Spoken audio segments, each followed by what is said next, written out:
Welcome to the Flavorfest Urban Leadership Podcast, where we talk to innovative artists, creative pastors, church planners, entrepreneurs, and people creating movements. Our goal is to inspire and equip you in ministry, music, and the marketplace. I'm your host, Tommy Urban D. Kyllonen.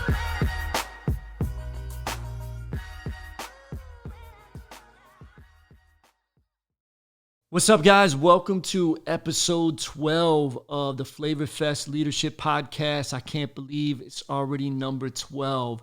Since it's number 12, we're going to do something very different today, like we've never done before. I've had a few people ask me to do it like this, including my engineer. Shout out to my boy Nathan from Allison's Alligator. But before we dive into what we're going to do today that's a little bit different, let me remind you guys, if you haven't heard, Flavorfest is still on this year in 2020. The only difference is you can come because it's free. I know it's been like the big barrier for so many people over the years. They're like, Tommy, Urban D, I want to come to Flavorfest, but I don't have the money for a plane ticket, for a hotel room, for registration, you got to have some food money and some merch money, right? Because there's so much dope merch at Flavorfest. Listen, we took all the barriers out of the way for you this year. Actually, COVID took the barriers out of the way. And it's going to be just virtual and it's free. So you can watch it right from your home. And we know y'all got ADD. See, we all got a little ADD. So that's okay. It's short. It's short. We power packed it into just 3 hours. We know y'all don't want to go to like a 3-day virtual conference. We're all tired of that, right? I've been to a few of those. It's too much, right? Many of us were zoomed out. It seems like there's some kind of virtual thing we can do all the time. But listen, so these 3 hours are going to be super valuable of your time. It's going to be worth it. So we have 2 general sessions that are going down. I'm going to be sharing in one of them how your church can thrive, how your ministry can thrive in a pandemic. Ephraim Smith is going to be joining me as well. I mean, he's a Flavorfest favorite. He always kills it. Like when he gets done, like the mic just drops. It's sizzling, right? We also are going to do a panel in one of the general sessions with our staff and some of the staff from Crossover Church ATL.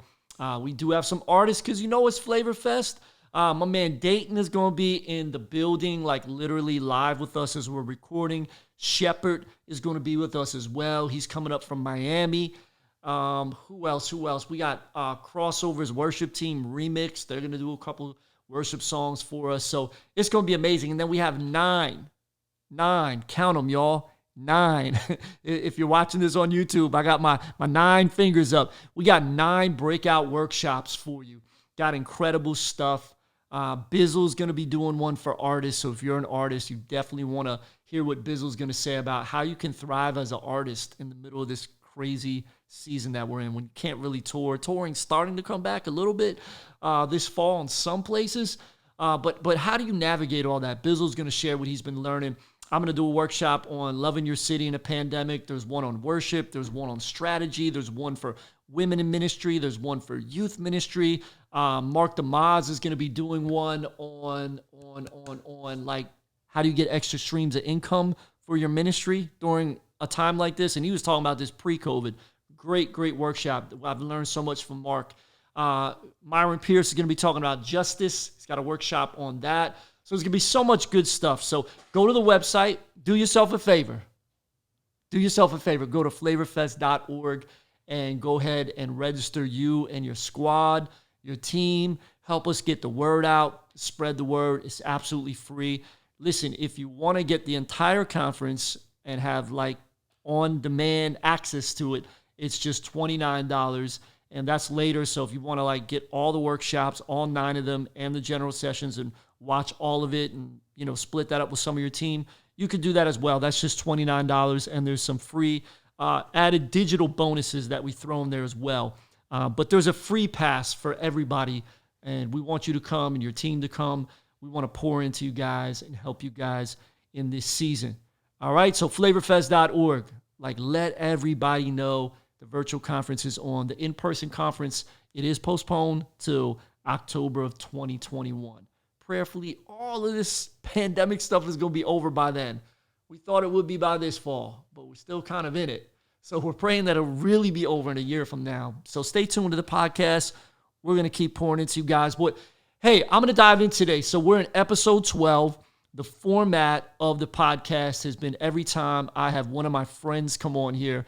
I have a lot of interesting friends and leaders and people that I meet that are church planners, that are incredible artists, that are creative entrepreneurs, that are people creating movements. And that's the main format that we've been doing, that we're going to do going forward. But every once in a while, we're going to just shake it up a little bit and mix it up. And I'm going to just share. So today I'm going to share because several people have asked, and I want to share for a couple of minutes on what churches are learning as they reopen.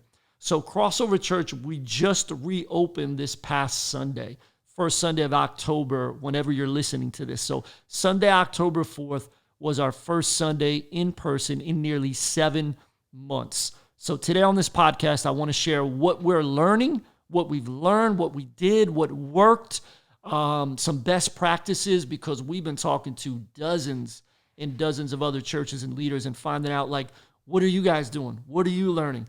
And so we've been asking that for months and months. So we were really ready. But just to tell you, like, what happened this past Sunday, it actually was amazing. We had more than 50% of our pre-COVID attendance come back. So we were probably at close to about 60% of our attendance was back. And we actually had rain here in Florida. I mean, it was pouring on Sunday. So, if it rains, that always holds people back.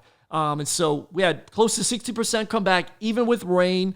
We had over 1,000 more people online than we had the week before. What? How did that happen? Because normally if you would have hundreds of people come back to the building, you probably should have hundreds less online, right?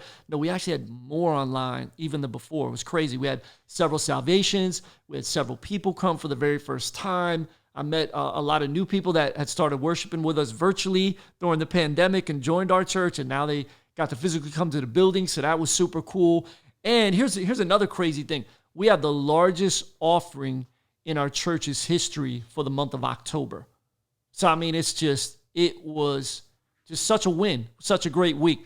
So how did we get there? I want to share some details on that over this next podcast. So, if you know some pastors or some church planners or some church leaders or some associate pastors, whatever, you may want to share this link, definitely, and what we're learning. So let me just set it off like this, though.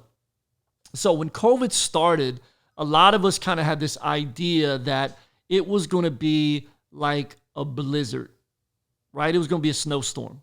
Snowstorms, they last, a couple of days. There might be an interruption in your schedule for like a week or two that there's snow piles everywhere, stuff is shut down.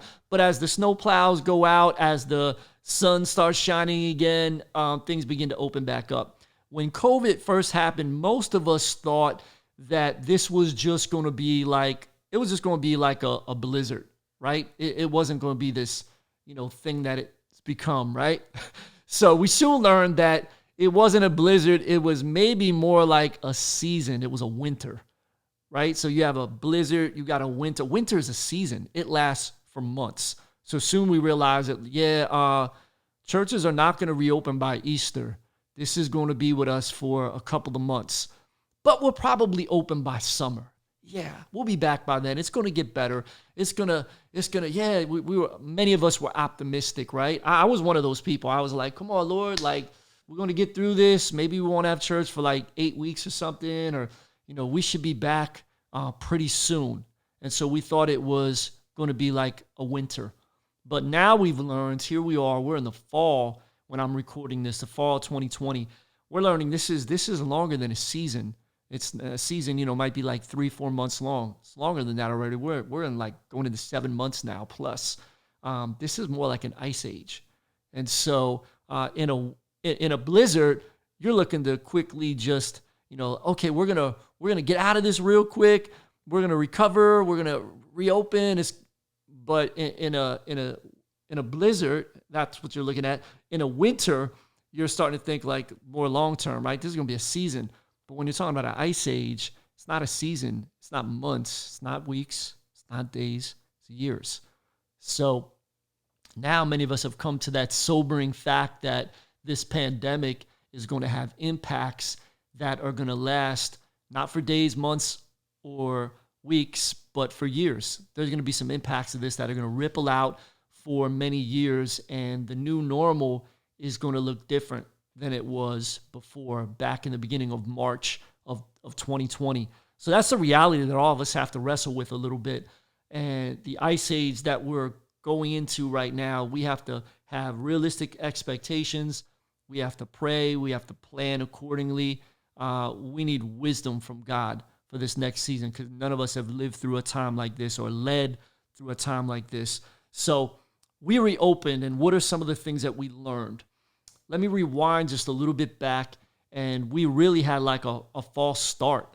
So here in Florida, and I know it's different everywhere, but we're in Tampa, Florida.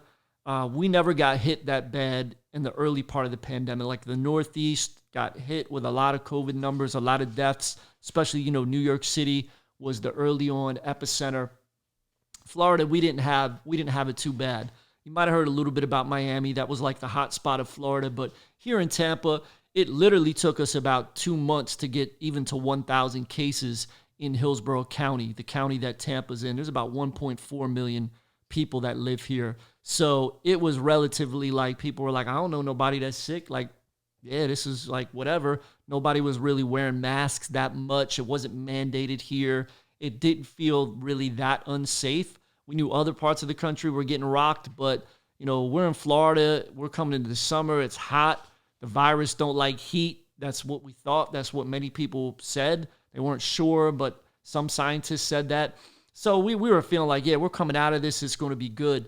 So I remember I was on a call with some other pastors, the biggest pastors of the biggest churches of Tampa. There's about a dozen of us that were on the call, and they were all like, predominantly, most of them were white churches, and they were all like, yeah, we're thinking about going back like the very beginning of June. This was in May. We're having this Zoom call together, and I was like, oh, we weren't thinking that early. They were like ready to go. And so it's interesting to see how this, people have different mindsets on everything. So we were thinking like possibly like the beginning of July, but they were like the first Sunday in June, let's go. They had the sheriff on there of Hillsborough County who had, you might have heard, it made national news. He arrested a pastor in Tampa back, I think it was the end of March, because he was still having church when everything was like shut down. But he was on the call, and he's like, yep, you guys can go back to first Sunday of June. It's safe now. It's good. You can have kids ministry. You can have the whole deal. We were like, what? Wow. I was kind of shocked, right? So, but our team took a more cautious, approach. And we were like, we're going to let y'all go first. And we're just going to sit back here, and we're going to watch and see how it goes for you. And we're just going to, and we just had this mindset as well of, let's let some of the other larger churches go first and smaller and whatnot. Because, there's some really small churches that they never stopped meeting, but that's another story. So let them go first. We'll learn from them, and people will get more and more comfortable, and then we'll go back later in July. We decided to actually put our date as July 19th. But as June went on, suddenly Florida and a lot of other states that previously hadn't had many COVID cases, like Texas and Arizona and a lot of the South, and then even California, have this big surge. And so we have this spike of cases as June went on. And by the end of June, remember I said it took us 2 months to get to 1,000 cases in our county of 1.4 million people. We were seeing on a couple of days over 1,000 cases in one day. So it was like, oh man, right? And then we started to actually know people. At first I was like, I still don't know anybody that's sick. Then we started to know some people that were sick and that were getting, or at least getting tested positive. Many people were asymptomatic as well. But soon it became a very real thing here. And so in the middle of all that, we were like, man, it's not going to be good for us to try to come back right now in the middle of a spike. People are, first of all, not going to be comfortable. Second of all, we can't guarantee if people are going to get sick or not, if there's a lot of people that are sick. And, we had a worship recording practice, and there was someone in our media team that had gotten COVID like 5 days later. And so we had to go back and tell everybody else that was at this practice. It was only a couple people that were in the media booth near him.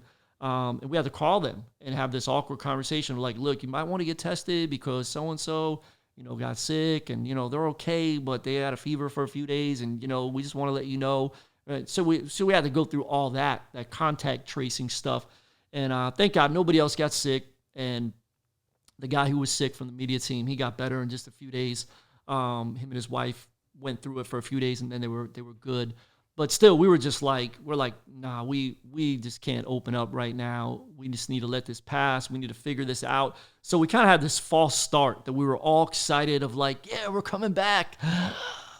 No, we're not coming back. And really, as a leader, for a minute there at the beginning of July when we made that decision, man, I felt like I hit a brick wall.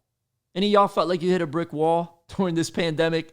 Like you had a plan, and then this brick wall just showed up and your plan just slapped up against it. Was like, nope, that ain't happening. And then it was like, okay, people are like, so when are we going to reopen? Then it was like, we don't know. There's a brick wall right here. It's called a spike of cases. And we don't know when it's going to go down. We don't know when it's going to be, safe. We don't know when we're allowed, all those things. We were allowed to open up, but we just felt like it wasn't good. There's a few other churches that tried to open during that time, and it wasn't a good look for them. It didn't look responsible. And so, we want to shepherd our people and keep people safe and protect them. And so anyways, it was just discouraging, quite honestly, as a leader to say, man, what's next? Like, what do we do now? We felt like we were out of ideas, right? We did everything we could online to keep it engaging. And, we're finally going to come back to the building. We're still going to stream, but we'll be back in the building. And, we'll be able to get back into a little bit of somewhat of a regular rhythm, right? And then we hit that brick wall of like, no, we're not coming back, and we're not going to be coming back for a minute. We don't know when we're coming back, but it's going to be months. It's going to be months. And it was just like, whew, it was tough, man. I'm a very optimistic guy.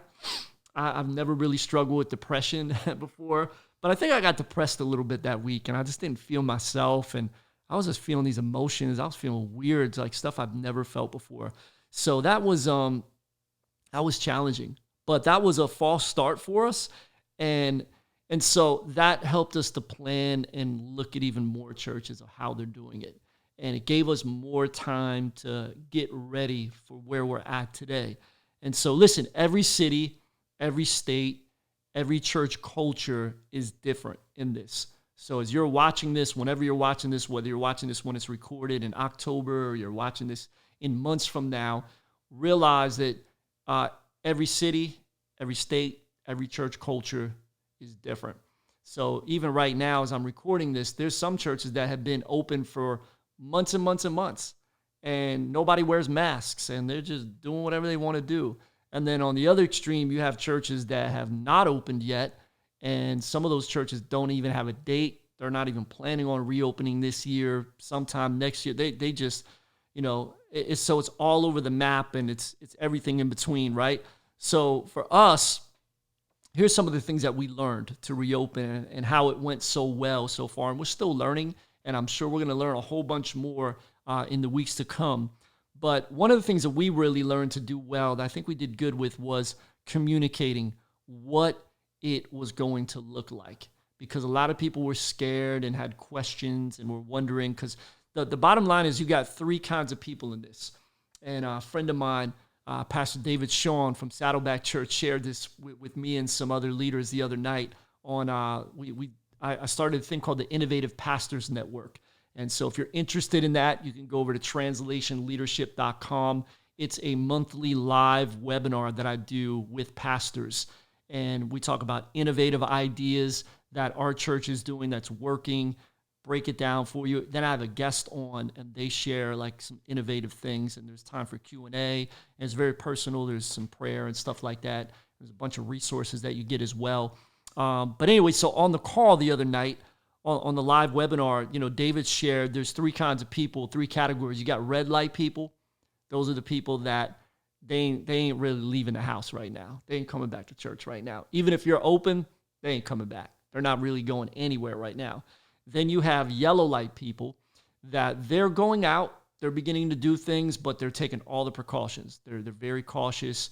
They're somewhat nervous about some things. There's a little bit of fear there maybe. And then you've got green light people that are just they're out. They're doing whatever they want. They're not wearing a mask. Some of them on the extreme end might even think like, this ain't really even real. So you've got such a division between the red light, the yellow light, and the green light people, right? And really, like a lot of the green light people, they offend the red light people, and vice versa. The green light people, I mean, they're offended sometimes by the red light people. Like, what's wrong with you? What you scared about? And it's just, oh man, the COVID has brought so much division, and so most churches are going to have people that are in all three of those categories. My church has all three of those categories. Now, I would say from my particular church, I would say most people are probably in the yellow, actually.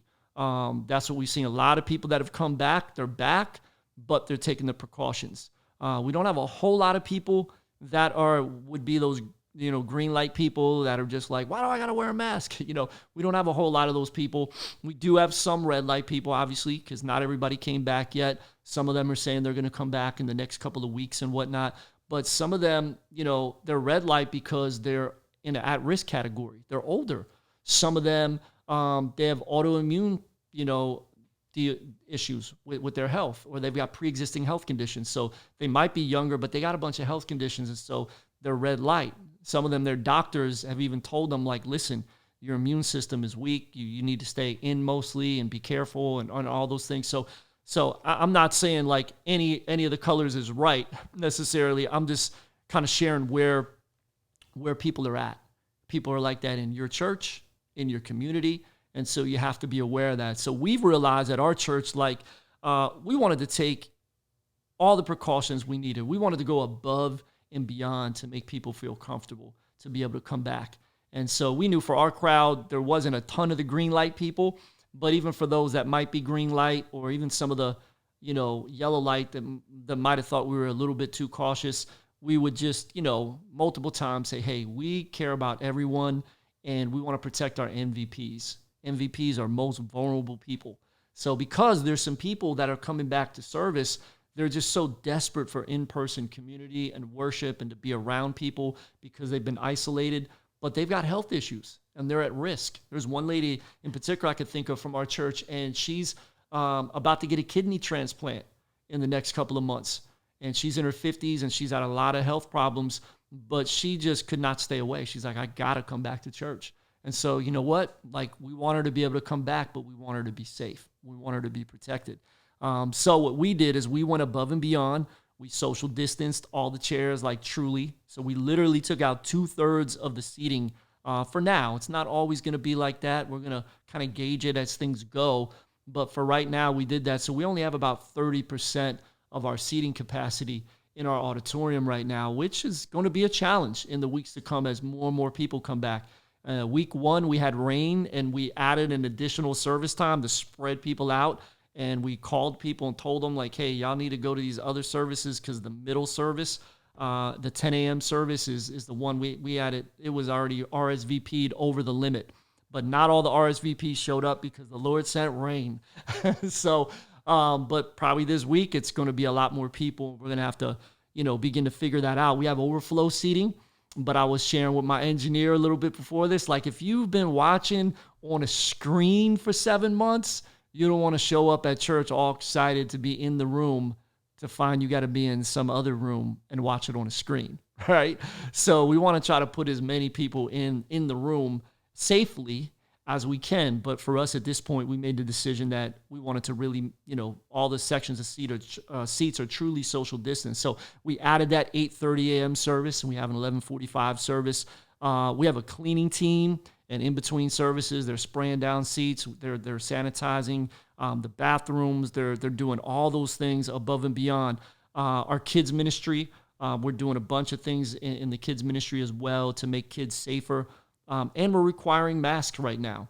We honestly don't have to, although in our city and our county, there is a mask requirement right now. It's a little bit confusing right now because recently the governor of the state said we're in phase 3, which there can be mask mandates locally, but they're not allowed to legally enforce them anymore. So there's no teeth to it. So no one, you can't really get in trouble for it. I mean, a business could ask you to leave, but they can't call the police or anything. Like, you're not doing anything illegal. At the same time, now that we're in phase 3, restaurants and venues can actually be at 100% seating capacity. So we could be at 100% seating capacity, but we choose to only be at 30% for right now. Because, again, we want to make people feel comfortable to come back. We're getting in the groove. We're tweaking things. We're figuring things out. And so I'd encourage you to play it safe. Go above and beyond, and that's going to make people feel more comfortable. And communicate. And so I'm going to show you a video right now of how we communicated what it was going to be like. People are visual, right? So they need visuals of what it's actually going to look like. And so if you're listening to this on the podcast, like just audio, you'll be able to hear some words on here, but you won't be able to see all the video. If you want to go over to YouTube, go to my YouTube channel, UrbanD813, and you can actually, like, if you didn't know, this is actually available on YouTube, and you can see the video version of it as well. So you'll be able to kind of see the visuals behind it as you hear some of the audio. So check this out. This is one of the promo videos that we did showing what our COVID procedures will look like to keep people safe. We are so excited to reopen our doors. We can't wait to see our family and worship with you together again. Sunday, October 4th, we will not only reopen the building, but we're introducing 3 service times. Because your health is important to us, our pastors and staff have worked hard to come up with a detailed plan. We want to make sure that our members who have health concerns can come back with the freedom to worship, but at the same time, maintain that crossover home feeling. Our goal is to make this comeback safe, spaced, sanitized, and super dope. The crossover experience will still exist, but with some slight differences during this pandemic. Our safe methods include requiring a mask. When you come in, you will be asked to put on a mask. If you don't have one, we'll give one to you. And there will be some hand sanitizer available right there at the front door. All the doors will be propped open to minimize touching. Of course, we'll have our greatest activator, First Impressions team there to greet you. Everything is going to be contactless. Check out our updated app. On there, you'll be able to access the bulletin, giving, as well as your sermon notes. We want you to feel safe in our space. Don't be alarmed when you step in the auditorium. When you walk in, you will see that the chairs are spaced out so that there's plenty of room for everyone. We've also added the 3 services, 8:30, 10 a.m., and 11:45, to make sure that there's enough room for everyone. There will be physical distancing encouraged in the lobby, but don't worry, we've got designated areas for those that want to hang out and catch up with the fam.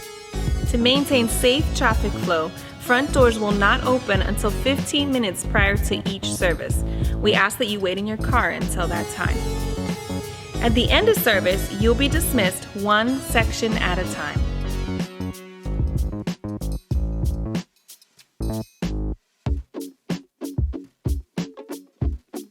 We've got safe, we've got spaced, and we've got sanitized. Steps for safe sanitizing will take place in between each service.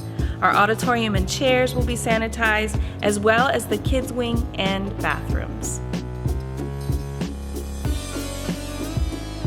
We can't wait to come back Sunday, October 4th, 8:30, 10 a.m., or 11:45.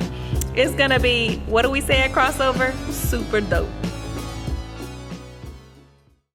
All right, so in addition to that, so that was one of the videos we showed with hey, these are the protocols we're following. This is how we care about you. We care about the MVPs. Remember, the most vulnerable people. This is how we want to keep you safe and take care of your kids and all that stuff. But we also then wanted to do a promo of something that's going to be fun. What's it going to look like? What's the exciting part of it too? So we hit up our boy from Crossover Church, ATL, DJ Radical, and we're going to call our series when we came back, we're going to call it, Don't Call It a Comeback, right? So I said, Radical, DJ Radical, can you take the classic LL Cool J song, Mama Said Knock You Out, in that first line, don't call it a comeback. Can you take that and just cut it up? And then we were just going to show all these different scenes. I personally came up with kind of the lettering that was on the screen and whatnot. And so, again, if you're on the audio version, you're going to hear a dope scratching session right now.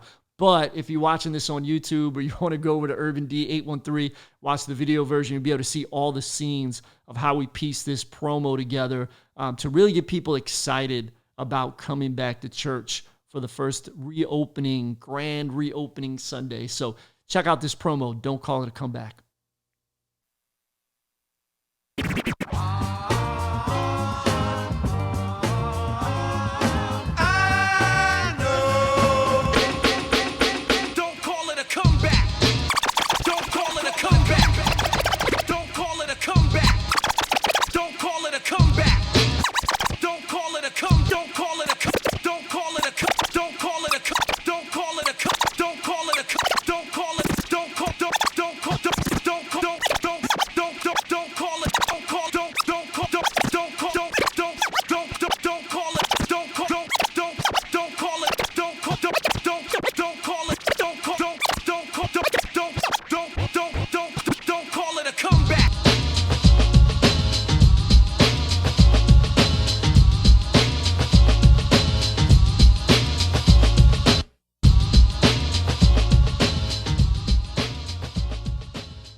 Yeah.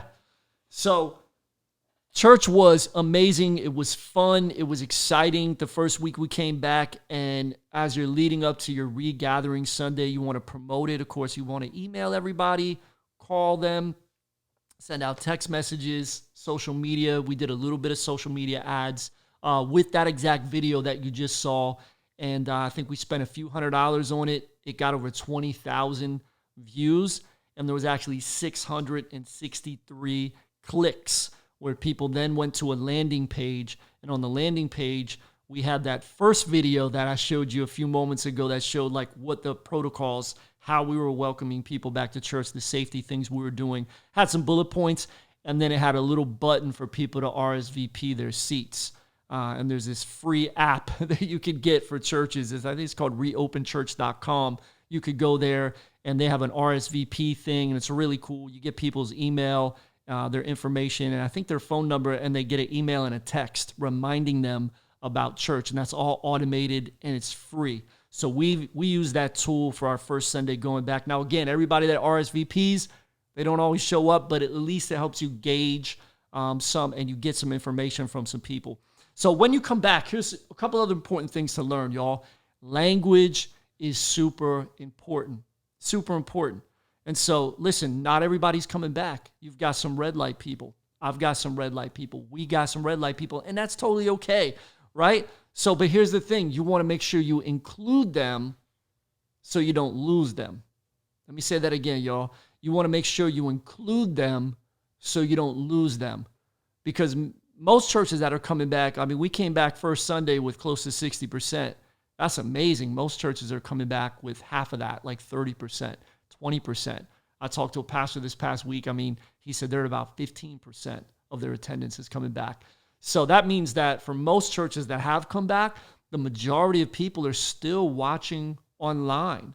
And so you still want to keep streaming online, and you still want to keep communicating to them and talking to them. So again, include them or you're going to lose them. So keep talking to them. This past Sunday, during all three services, I preached live from the stage with people in the crowd, but I was regularly talking to the online crowd just like I was the past 7 months. Now, I was doing that a little bit before this anyways, but I wasn't doing it like I was the last 7 months because I knew that was the only crowd we had was online. So now, even if you have people back in the building, don't forget about your online crowd. So you might say, well, Pastor Tommy, how do I continue to talk to the online crowd? What do I just little subtle things throughout the message and say, hey, if you're watching online, type this in the chat. Put the emoji up. If you're, continue to talk to that online crowd. If you're here or if you're at home, we love you just as much. We could do this together. It's all those little things. I mean, I must have probably had 10 to 12 different times during the sermon, during the message, where I talk to that online crowd. I can continue to engage them and talk to them and include them. You're still part of it. We love you. It's okay if you're coming back right now. On the other hand, you probably have people that are watching your church like we have ours, now that everyone's been online, that aren't even from your city. They can't come back anyways because they live in some other city or some other state or maybe even some other country. We found that we now have like hundreds and hundreds of people that are from other cities that are watching. So even if the buildings reopen, like great, but they're not going to be able to come back either. But they still want to keep watching. So how do we continue to show them love and engage them and reach out to them? So you don't want to make those people that are watching online feel like second-class citizens. And sometimes pre-COVID, let's be honest, we could all do that sometimes. Maybe sometimes we would be like, oh man, there's nothing like being here. Like y'all need to be at church next week, or there'd be sometimes stuff we would do, in the building in person. Like, man, next week we having food and we can't stream that to you. And we'd almost like, kind of rub it in their face a little bit to kind of get them to come, right? Don't do that right now. Don't do that. You don't need to make people feel bad because they're not able to come right now. Don't shame them. Don't make them feel like second-class citizens. This is a talk I had with my team in staff meeting just on Tuesday. And I said, let's be very careful with the language whenever somebody's on the mic, not just with me with the sermon and the message, but during worship, announcements, offering, prayer. Whenever someone's on that microphone, we want to also engage that online crowd, but we do not want to make those people feel like they're second-class citizens. We had someone this past Sunday. I would put her on blast. I could do that. She's my best friend. It was my wife. Me and my wife came out and greeted the service. And first service, she, took the mic. And I'm like, welcome, guys. And she's like, yeah, isn't this so much better to be in the room? And I was like, oh, no, man, don't say that. You're making all the people at home feel bad. We got to be very, very careful with that and make sure we're making everybody feel included. Because here's the reality. If you've reopened now or you're planning on reopening soon, the reality is you got two churches now. You got an online church, which is a virtual church, and you got this in-person church. And that's exciting. You have two churches now. You have two campuses. And you should have looked at it like that before COVID anyways. We did, but not as seriously as we do now because all of us for a while, we had virtual churches. And, now we're relaunching a physical location. And so don't forget about the digital, even though the physical is relaunching. And so here's the last thing I'll say for today is preach and encourage unity. Listen, when I'm recording this right now, the election is just around the corner and there is so much division in our country right now. I mean, there's division over politics, over policy, over stimulus packages. That's one that came up this week over did the president really have COVID or not, or I don't like the way he handled it or what he said on Twitter, or, there's just so much divisive stuff right now. Then on top of all the racial issues that are happening, and I believe that even before the election, there's going to be a number of more things that's probably going to be front and center on the headlines. Stuff about COVID, about race issues, about politics. There's so much stuff that is polarizing everybody and it's dividing everyone. And so as the church, as leaders of the church, we got to call the church to unity. We got to celebrate unity. We got to preach on unity. We got to discuss it. We got to hit it head on, not get political, but we got to be unifiers. So the Sunday before the election, 2 Sundays before the election, I'm going to do a message called The Third Option. And some of it's going to be based on a book by Miles McPherson that he came out with that book recently. Great book.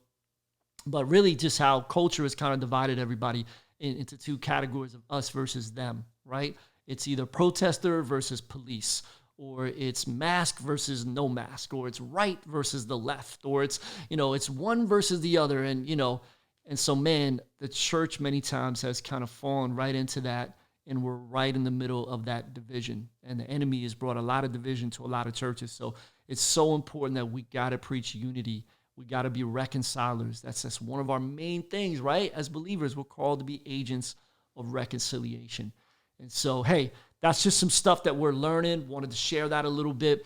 And if you're interested in more what Crossover Church is doing and some of the stuff we've been doing, how we're winning, like how did we have a record offering, 7 months into the pandemic, right? And that's not the only time. In October, we had a record offering. In September, we had a record offering in August. I mean, we've just been blown away by the generosity of our people But that didn't just happen. There's been a lot of intentionality with that. There's been things that we've done to engage people, to keep them plugged in. There's been ways that we've been serving our community. We've been showing people what their giving is going towards. There's been a lot to that. There's been great partnerships that we've had, credible opportunities that have happened. I created a course called How Your Church Can Thrive in the Pandemic, and I kind of line out all those things that we've done. I also talked about, especially a big thing I talked about, is how we've had engaging online services and how we've had thousands and thousands of people watching, and we weren't even paying any money to promote that. Like some churches may do all the Facebook boost on all that. We were just had organic engagement because we were creating great creative content. And so what did we do? So the course has 10 powerful, proven things that we did that can give you guys some ideas for your online services, or even if you're back in person, how to engage your online people more. So if you're interested in checking out the course, go over to translationleadership.com and you can get the details on that. It's translationleadership.com. The course is called How Your Church Can Thrive in the Pandemic. There's some really cool bonuses with it as well. We had 4 different message series that I preached during the pandemic, and we give you guys the transcripts for that, so that can give you a bunch of fresh ideas as well. If you're like out of ideas right now, like what do we do, right? So hopefully there'll be some great inspiration through that. And again, if you want to learn more about the Innovative Pastors Network, the monthly coaching thing that I'm doing along with some of my close friends, is some great stuff that we're pouring into leaders. That's also on the translationleadership.com website. Well, hey guys, thank you for checking out a different kind of episode of the Flavorfest Leadership Podcast today. And again, Flavorfest is still on virtually. Go over to flavorfest.org and get your team registered for Saturday, October 24th from 10 to 1. It's only 3 hours, and it's going to be engaging. It's going to be value-packed, and it's free. So, hey, we love you guys. We'll see you on the next podcast. Yo, I'm out. Thanks for tuning into the Flavorfest Urban Leadership Podcast. Stay connected with us on social media at UrbanD813 and at Flavorfest. We'll talk to you guys next week. Peace and God bless.